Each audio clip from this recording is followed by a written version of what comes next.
الحمد لله رب العالمين والعاقبة للمتقين والصلاة والسلام على نبينا محمد وعلى آله وصحبه أجمعين أما بعد قال الله تعالى بعد أعوذ بالله من الشيطان الرجيم بسم الله الرحمن الرحيم إنا أعطيناك الكوثر فصل لربك وانحر إن شانئك هو الأبتر. عزیز طلباء، آج ہم سورۃ الکوثر کے معانی پر غور کرنے اور اس کی مختصر سی تفسیر پڑھنے جا رہے ہیں۔ سورۃ الکوثر کو سورۃ الکوثر اس لیے نام پڑا کہ اس سورت کی پہلی ہی آیت میں لفظ الکوثر آیا ہوا ہے، اور الکوثر کسے کہتے ہیں اس کو ہم بعد میں جاننے کی کوشش کریں گے۔ اور اس کا دوسرا نام سورہ نحر بھی ہے، اور سورہ نحر اس لیے اس کا نام پڑا کیونکہ اس سورت کی دوسری آیت میں ونحر لفظ آیا ہوا ہے، اسی سے اس کا نام سورہ نحر رکھ دیا گیا ہے۔ سورۃ الکوثر مکی سورت ہے، لیکن بعض نے اس کو مدنی سورت بھی کہا ہے۔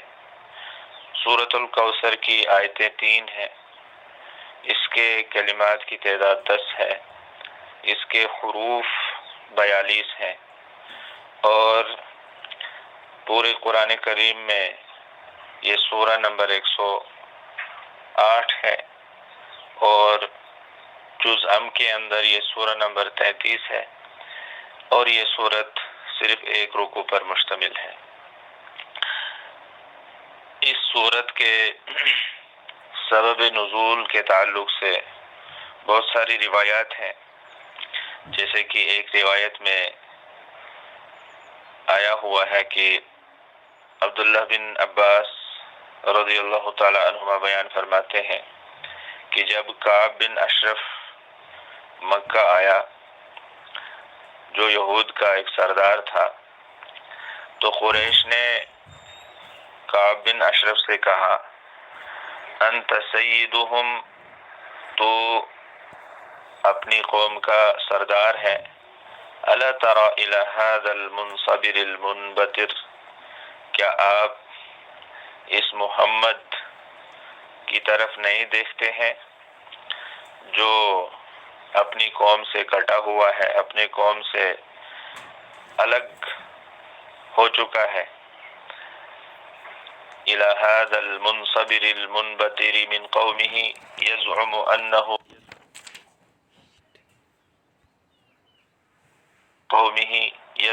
أنه خير منا، اور اس کا گمان ہے کہ وہ ہم سے بہتر ہے۔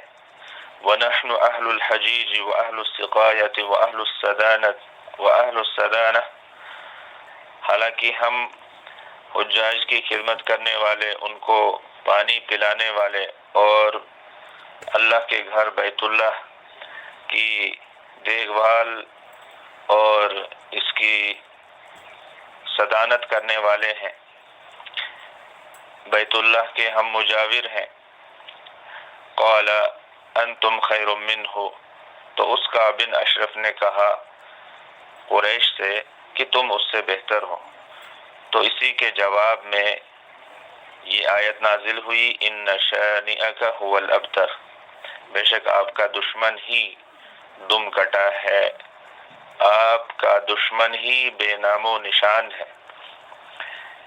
اور یہ روایت بزار نے اور دوسرے محدثین نے اپنی اپنی کتاب میں لائی ہے۔ ابن ابی شیبہ میں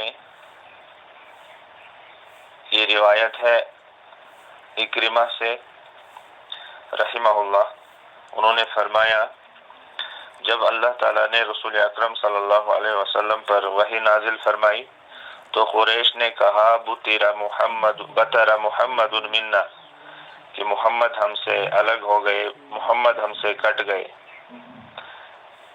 تو یہ آیت نازل ہوئی، ان شانئک هو الابتر۔ اور ابن ابی حاتم نے سدی سے نقل کیا ہے کہ انہوں نے کہا قریش اس آدمی کے بارے میں کہا کرتے تھے جب اس آدمی کا جب اس آدمی کی نر اولاد اس دنیا سے رخصت ہو جاتی تھی تو کہتے تھے بطر فلان بے نام و نشان ہو گیا، فلاں آدمی ابتر ہو گیا۔ تو جب رسول اکرم صلی اللہ علیہ وسلم کا لخت جگر عبداللہ اس دنیا سے رخصت ہوا تو عاص بن وائل نے کہا بطر محمد، کہ محمد دم کٹے ہو گئے، بے نام و نشان ہو گئے۔ تو اسی کے جواب میں یہ سورت نازل ہوئی۔ اور اس کے علاوہ بھی بہت ساری روایات ہیں، لیکن ہم انہی پر اکتفا کرتے ہیں۔ آئیے ہم اس سورت کے ترجمے کی طرف آتے ہیں۔ اللہ تعالیٰ نے فرمایا بسم اللہ الرحمن الرحیم، شروع اللہ کے نام سے جو بہت مہربان نہایت رحم والا ہے۔ انا اعطیناک الکوثر، یقیناً ہم نے تجھے کوثر دیا ہے۔ الکوثر کثرت سے ہے، اس کے متعدد معنی بیان کیے گئے ہیں۔ ابن کثیر نے خیر کثیر کے مفہوم کو ترجیح دی ہے، کیونکہ اس میں ایسا عموم ہے کہ جس میں دوسرے معانی بھی آ جاتے ہیں۔ مثلا صحیح احادیث میں بتلایا گیا ہے کہ اس سے ایک نہر مراد ہے جو جنت میں آپ کو عطا کی جائے گی۔ اسی طرح بعض احادیث میں اس کا مصداق حوض بتلایا گیا ہے، جس سے اہل ایمان جنت میں جانے سے قبل نبی صلی اللہ علیہ وسلم کے دست مبارک سے پانی پیئیں گے۔ اس حوض میں بھی پانی اسی جنت والی نہر سے آ رہا ہوگا۔ اسی طرح دنیا کی فتوحات اور آپ صلی اللہ علیہ وسلم کا رفع و دوام اور آپ صلی اللہ علیہ وسلم کا رفع اور دوام ذکر اور آخرت کا اجر و ثواب، سب ہی چیزیں خیر کثیر میں آ جاتی ہیں۔ اس کے بعد اللہ تعالیٰ نے فرمایا فَصَلِّ لِرَبِّكَ وَانْحَرْ، پس تو اپنے رب کے لیے نماز پڑھ اور قربانی کر۔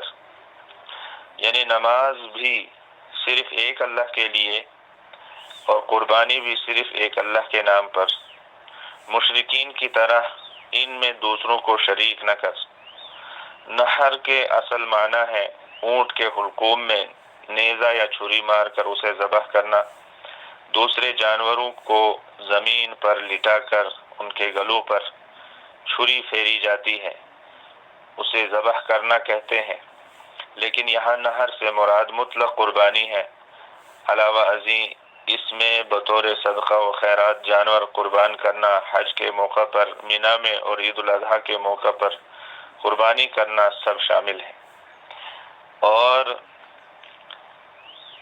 ایک تفسیر میں یہ بھی بتایا گیا ہے كان ناس يصلون لغير الله وينحرون لغير الله فأمر الله نبيه أن تكون صلاته ونحره له وحده، وقال قتادة وعطاء وإكرمة المراد صلاة العيد ونحر الأضحية۔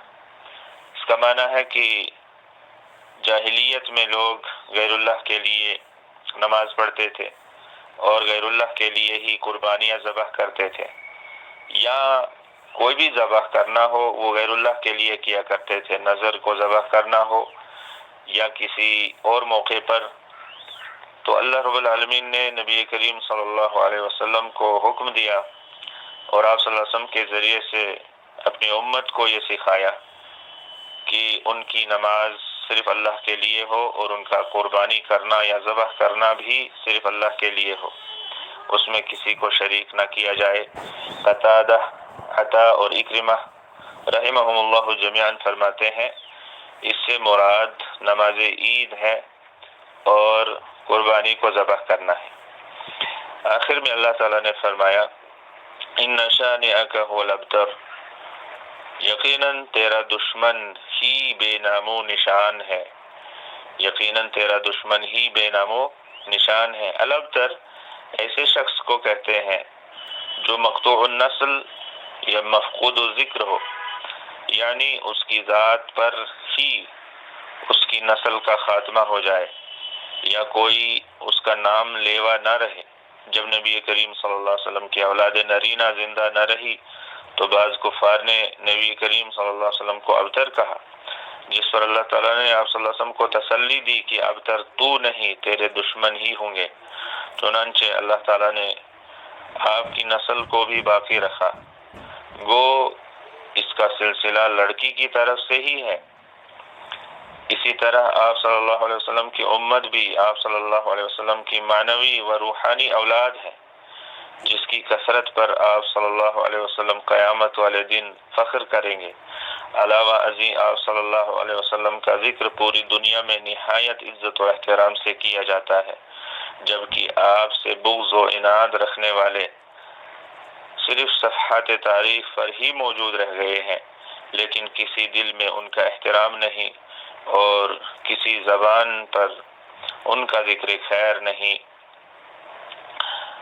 تو یہ سورۃ الکوثر کی مختصر سی تفسیر تھی جو آپ کے سامنے بیان کی گئی۔ اللہ رب العالمین سے دعا ہے کہ اللہ تعالی ہمیں قرآن مجید کو سمجھنے اور اس پر غور و فکر کرنے اور اس سے فوائد حاصل کرنے اور اس پر عمل کرنے کی توفیق عطا فرمائے۔